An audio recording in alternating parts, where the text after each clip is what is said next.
Hi guys! Maayong gabi eh. Ngayong gabi magluto po tayo ng macaroni with tuna or tuna with macaroni. And guys, naghiwa na ako ng sibuyas at bawang. Sunod naman is kamatis. Iitan natin to kasi para mabilis lang to mahiwa.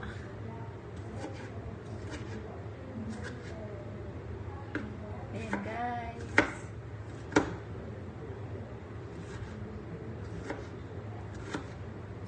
Ito yung ano ko.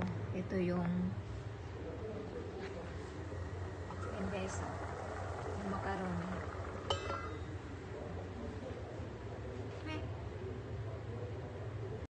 Ayan na siya guys. So, inano ko na. Ginisa ko na yung kamatis, sibuyas at saka bawang. Ito ang kasunod. Ito yung pasta ko. Macaroni ko di pa naluto. Ayan guys, nilagay ko na yung tuna. Nilagay ko ng asin at saka pamintang durog. Isunod ko yung macaroni ko. Ito na siya guys. Tapos na yung luto. Nilagay ko na yung macaroni. Ang sarap siya. Ito yung hapunan ko eh. Yes! Kakain na naman ng macaroni with tuna. Okay guys, thank you for watching. God bless.